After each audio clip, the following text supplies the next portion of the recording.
4.16. The solenoids S1 and S2 are mounted on an iron core of relative permeability 900. Their areas of their cross section and their length are the same, or 4 cm square and 0.04 meter respectively. If the number of turns in S1 is 200 and that of S2 is 800, calculate the mutual inductance between the solenoids. If the current in solenoid 1 is increased from 2 ampere to 8 ampere in 0.04 second, calculate the induced EMF in solenoid 2. Now here two solenoids are given and their relative permeability is given as 900. Their area of cross section is 4 centimeter square and their length is 0.04 meter, that is 4 into 10 raised to minus 2 meter. Number of turns in the first one is 200 and the second one is 800. Okay. Now increased in current, that is change in current. So di is equal to I2 minus I1. Your I2 is 8 ampere and I1 is 2 ampere. So it is 6 ampere. Change in current is how much? 6 ampere.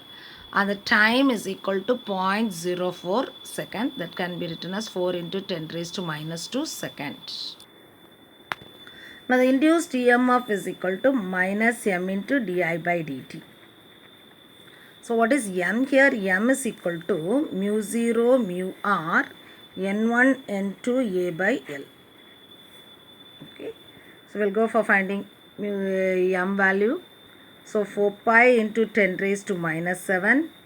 Mu r is given as 900. So it is 900 into n1 is given as 200. N2 is given as 800 into area is given as 4 into 10 raised to minus 4 by 4 into 10 raised to minus 2. Okay. So here this 4 and this 4 will get cancelled.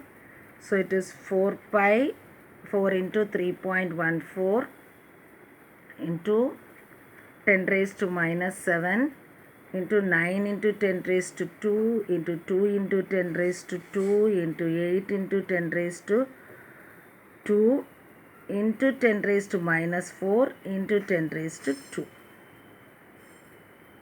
Okay. So this can be written as 4 into 3.14 into 9 into 2 is 18. 18 into 8 into here minus 7 minus 4, it is 10 raised to minus 11.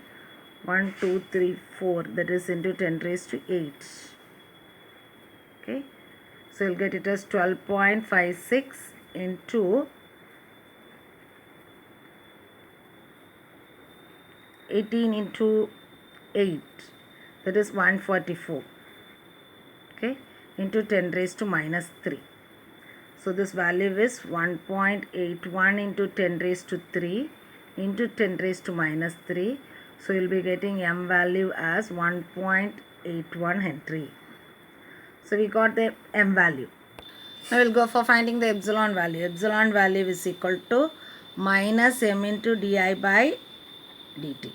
So here it is magnitude. If you take, we can ignore the minus. Okay. Here it is minus 1.81 into, here di is 6 by 4 into 10 raised to minus 2. Okay. So here it is 3, here it is 2. So if you multiply and divide, minus 1.81 into 1.5 into 10 raised to 2. Okay. So this value is minus 271.5. If you multiply and divide. So epsilon value is 271.5 volt because we have ignored the minus because we are taking the magnitude of the EMF. So the magnitude of the EMF is given by 271.5.